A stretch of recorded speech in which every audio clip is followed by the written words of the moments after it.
최근 상대방의 동의 없이 통화 내용을 녹음할 경우 최대 10년의 징역형을 부과할 수 있는 법안이 발의가 됐습니다. 이런 내용을 담은 통신비밀보호법 개정안을 대표 발의한 국민의힘 윤상현 의원은 통화 녹음이 약자의 방어 수단인 경우도 있지만 협박의 수단 등으로 악용되는 경우도 많다고 지적했는데요. 이를 두고 찬반 논란이 뜨겁습니다. 오늘은 전세영 캐스터 조영래 변호사와 함께 이 법안에 대해서 자세한 얘기 나눠보겠습니다. 안녕하십니까? 안녕하십니까? 네, 먼저 오늘 주제에 대해서 좀 요약을 해볼 텐데요. 국민의힘 윤상현 의원이 대표 발의한 통신비밀보호법 개정안, 변호사님께서 좀 요약을 해주시죠. 네, 최근에 발의된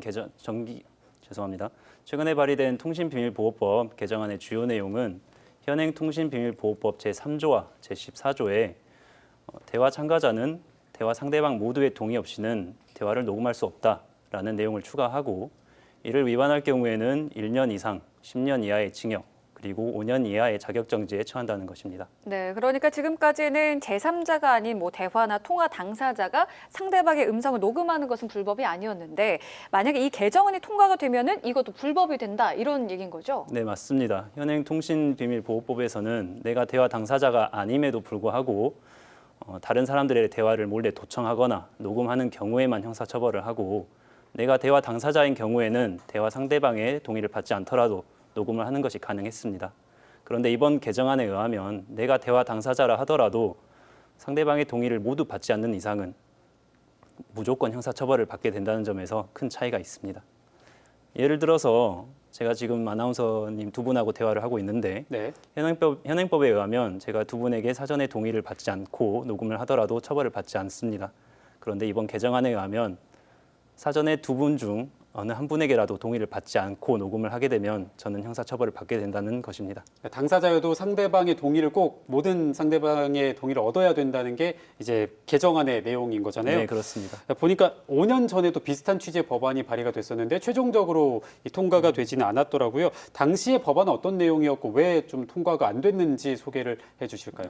네, 말씀하신 것처럼 2017년도에도 이번 개정안과 비슷한 입법 취지를 가진 개정안이 발의가 됐다가 국민의 반대에 부딪혀서 국회 문턱을 넘지 못했던 사실이 있습니다. 당시 발의됐던 개정안은 전기통신사업법에 관한 것이었는데 당시 개정안의 주요 내용은 전화 통화 당시 통화 당사자 일방이 녹음 버튼을 누르면 이러한 사실을 자동으로 송출해서 안내하도록 하자는 것이었습니다. 네. 그런데 당시에도 이번 개정안과 비슷하게 그러한 경우 너무 과도한 규제가 된다. 범죄 피해자나 사회적 약자가 증거 수집을 하는 것조차 막는 것이 되기 때문에 너무 과도하다라는 국민적 여론의 반대에 부딪혀서 통과되지 못했던 사실이 있습니다. 네, 그래서 지금도 인터넷에서 이 통화녹음 금지법으로 불리는 이 개정안을 두고 많은 얘기가 나오고 있는데요. 현재 여론은 좀 어떻습니까? 네, 지난달 여론조사 기관 리얼미터가 전국 18세 이상 남녀 503명을 대상으로 조사한 결과에 따르면요. 통화 녹음이 제보와 같은 공익적인 목적이나 자신을 보호하기 위한 용도로 쓰일 수 있어서 개정안에 반대한다는 응답이 64.1%였습니다. 반대로 통화 녹음이 협박 수단으로 악용되거나 사생활을 침해할 수 있어서 개정안에 찬성한다는 응답은 23.6%였고요. 잘 모르겠다는 응답은 12.3%였습니다. 네, 이번 개정안 관련해서 이 광주 시민들은 어떻게 생각하는지를 전세영 캐스터가 직접 듣고 왔다고요? 네, 제가 직접 나가서 시민들의 의견을 좀 들어봤는데요. 일상에서 녹음 기능을 사용하는 분들이 많았고요. 그래서인지 이번 개정안에 대해서 반대하는 목소리가 컸습니다. 하지만 상대방의 음성권과 사생활을 존중해야 한다는 목소리도 있었는데요. 자세한 내용 영상으로 담아왔습니다. 한진그룹 일가 관련 갑질 폭로는 한때 세상을 떠들썩하게 만들었습니다. 여러 갑질 의혹이 줄줄이 불거졌던 한진그룹 총수 일가 관련 사건들 수사 결과가 잇따라 나오고 있습니다. 욕설과 고함으로 가득한 녹음 파일은 갑질 폭언과 폭행 사실을 증명하는 을의 유일한 무기였습니다. 그 이후로도 녹음 파일은 대화 녹취를 통한 증거 확보나 각종 비리를 제보하는 사회 고발 용도로 쓰였습니다. 서울교통공사는 지난 2월 승객들의 폭언과 폭행으로부터 직원들을 보호하기 위해서 녹음 기능이 있는 신분증을 보급해서 화제가 되기도 했습니다. 게다가 국내 스마트폰 시장의 약 80%를 차지하는 안드로이드 기반 스마트폰은 한 번 설정만 해두면 자동으로 모든 통화 내용을 저장할 수 있는데요. 이런 기능은 일상에서 유용하게 쓰이기도 합니다. 업무적인 부분으로 한 번씩 이제 녹취 다시 한번 들어볼 때 좀 필요해서 아무래도 그냥 듣고 흘려듣는 것보다는 정리된 거를 한번 들으면 보다 구체적이고 정확하게 정리를 할 수 있잖아요. 하지만 이렇게 스마트폰 등을 활용해서 통화나 대화를 녹음하는 일상에 제동을 건 법안이 발의됐습니다. 최근 대화 상대방의 동의 없이 녹음하면 최대 10년까지 처벌하는 법안이 국회에서 발의돼 논란이 일고 있습니다. 현재 통신비밀보호법은 당사자 간의 1:1 대화를 녹음하는 것은 합법인데요. 이번 개정안은 당사자 간의 대화를 할지라도 동의 없이 이루어지는 녹음은 불법으로 규정합니다. 상대방의 동의 없이 통화 내용을 녹음하는 행위를 불법으로 규정한 통신비밀보호법 개정안을 두고 논란이 커지고 있습니다. 시민들은 이에 대해 어떤 생각을 가지고 있을까요? 사생활에 대한 부분은 좀 많이 배려를 해줘야 되지 않을까 이런 생각을 하고 있습니다. 사실 내 목소리가 아닌 상대방의 목소리도 있기 때문에 뭔가 양방의 동의는 좀 필요하다고 저도 생각은 하는데 실제로 불법 녹취로 인한 피해도 큽니다. 대화를 몰래 녹음해서 협박하거나 이혼 소송 중에 배우자의 대화를 불법 녹취해서 사생활을 침해하기도 합니다. 한 모텔 주인이 투숙객의 대화나 사생활 관련 소리를 약 1,300여 회 몰래 녹취한 사건도 있었는데요. 재판부가 집행유예를 선고하면서 비난이 일기도 했습니다. 하지만 이런 역기능보다는 순기능이 더 많다는 의견도 있습니다. 보이스피싱이라든지 이런 것도 많잖아요. 그러면 일단 증거 자료라든지 그 어떤 계약 관계에서 구두를 했는데 어떤 증빙이 없을 때 그런 거라든지 오히려 순기능이 더 많은 것 같은데 역기능보다는. 갑자기 갑질이 일어나고 있는데 그럼 저 녹음 시작할게요 이러고 녹음하는 것도 웃긴데 좀 말이 앞뒤가 안 맞는 그런 조항들인 것 같아요. 자신을 지키는 최소한의 도구가 사라질 수 있다는 점에서 이번 개정안을 반대하는 목소리가 컸는데요. 전문가들도 이 점을 지적합니다. 특히 노동 현장에서 벌어지는 갑질이나 언어폭력, 협박, 성희롱 등에 노출된 사회적 약자에게 통화나 현장 녹음은 강자의 부당한 행위에 대항할 수 있는 거의 유일한 무기라고 할 수 있습니다. 실제로 올해 상반기 직장 갑질 119에서 조사한 결과를 보니까요. 직장 내 괴롭힘 사건 중에 모욕이나 명예훼손 같은 언어폭력이 차지하는 비율이 약 35%에 달했습니다.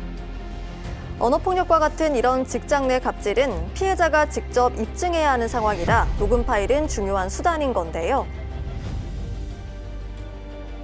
이렇게 논란이 거세지자 윤상현 의원은 지난 6일 개정안 관련 토론회를 열고 직접적 위협이나 범죄 노출 등의 경우 예외 단서 조항을 통해서 대안을 마련할 수 있다고 밝혔는데요. 하지만 동의 없는 녹음 자체가 불법으로 규정된 개정안을 두고 과잉 규제라는 논란은 계속될 것으로 보입니다. 네, 상황이나 입장에 따라서 찬성과 반대가 극명히 나뉘는 것 같은데요. 변호사님, 이렇게 논란이 커지니까 윤상현 의원이 법률안 수정안을 제출하겠다면서 일단 한 발은 물러섰습니다. 네. 내용을 보니까 갑질 문제, 언어폭력, 성범죄 등 이 직접적인 위협이나 범죄 노출 등에 됐을 경우에 예외나 단서 조항을 두겠다고 했는데 변호사님은 이 수정안 내용 어떻게 생각을 하시나요? 저는 그러한 단서 조항을 둔다 하더라도 현실적으로 범죄 피해자나 사회적 약자를 보호하는 것은 매우 어려워질 수밖에 없다고 생각합니다. 실무적으로 범죄 피해자나 사회적 약자가 가장 빠르고 안전하게 증거를 수집할 수 있는 방법이 녹음인데 이러한 상황에서 모든 녹음을 원칙적으로 금지하고 예외적인 경우에만 이를 허용하겠다라고 법을 정하게 되면 그러한 예외에 해당한다는 점을 녹음을 한 사람이 추가로 입증을 해야 됩니다. 이런 입증 책임을 부담하는 것 자체가 되게 불리한 상황에 처하게 되는 것일 뿐만 아니고 뿐더러 네. 더군다나 예외 사유에 해당하는지 여부에 대해서도 수사기관이나 검사, 판사 개개인마다 해석의 차이가 있을 수가 있습니다. 그래서 녹음을 한 사람은 이게 예외 사유에 해당하겠다라고 생각해서 녹음을 하고 증거로 제출을 했는데 정작 수사기관이나 법원에서는 견해를 달리해서 형사처벌을 할 수도 있는 것이고 또 녹음을 당한 사람 입장에서는 우선 고소를 하는 게 가능해집니다. 그러면 녹음 파일을 제출했던 사람은 우선 억울하더라도 경찰 조사를 받아야 되고 방어를 잘 못하게 되면 법원 재판까지 받아야 되는 그러한 현실적 어려움에 직면할 수 있기 때문에 단서 조항을 도입하는 것만으로는 현실적으로 범죄 피해자나 사회적 약자를 보호하는 데 있어서 큰 어려움을 해결하기는 어렵다고 생각합니다. 네, 아까 또 전세훈 캐스터가 소개했던 여론조사 결과에서 4명 중에 1명은 개정안에 찬성을 한다고 답을 했는데요. 불법 녹취를 근거로 한 이 찬성에 대한 입장에 대해서 어떻게 보시나요? 우선 말씀하신 그런 사례들은 현행법으로도 충분히 형사처벌이 가능하고 제재도 가능합니다. 앞서 예시를 해주신 불법 녹음이라든지 모텔 주인이 숙박객의 동의를 받지 않고 불법적으로 녹음을 하거나 또는 이혼 소송에서 일방 배우자가 상대방 배우자와 상간남 또는 상간녀의 대화를 또는 음성을 동의받지 않고 녹음하는 이런 경우들은 모두 대화 당사자가 아니기 때문에 현행 통신비밀보호법에 의해서도 충분히 형사처벌이 가능합니다. 네. 그리고 민사상 손해배상 책임도 부과를 할 수 있고, 그리고 이러한 녹음 파일을 이용해서 협박을 했다라고 하면 형법에서 금지하고 있는 협박죄로도 처벌이 가능하고요. 이러한 녹음 파일을 유포시켰다라고 하면 정보통신망 이용 촉진 및 정보보호 등에 관한 법률에서 금지하고 있는 명예훼손이나 일반 형법에서 규제하고 있는 명예훼손죄에 해당시켜서 처벌을 시킬 수도 있습니다.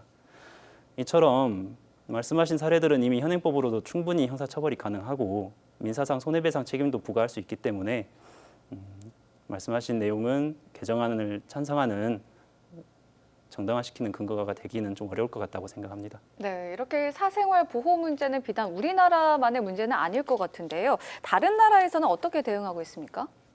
네, 우선 영국과 이탈리아, 일본과 덴마크, 그리고 핀란드 등은 큰 틀에서 보면 우리나라 현행법과 비슷합니다. 상대방의 동의가 없어도 녹음을 할 수가 있고요. 법적 증거 능력도 인정됩니다. 반면 독일과 프랑스 등의 국가에서는 상대방의 동의 없는 녹음을 규제하고 있고요. 이를 위반할 경우 처벌도 하고 있습니다. 단 공익적 차원의 제보처럼 예외적인 경우에는 상대방 동의 없는 녹음도 합법으로 인정해주고 있습니다. 미국도 50개 주마다 구체적 내용이 좀 다른데요. 크게 구분하면 37개 주는 우리나라 현행법과 비슷합니다. 상대방의 동의가 없더라도 내가 대화 당사자면 녹음을 합법적인 것으로 보고 있고요. 나머지 13개 주는 동의 없는 통화 녹음을 불법적인 것으로 보고 있습니다. 네, 이번 개정안에 대해서 좀 과한 규제가 아닌가 하는 의견이 있는 반면 또 음성권에 대한 논의는 필요하다는 입장도 있는데요. 변호사님 어떻게 보시나요? 음성권에 대해서. 네, 우선 음성권은 2018년도에 서울중앙지방법원의 민사재판에서 처음으로 인정된 권리입니다.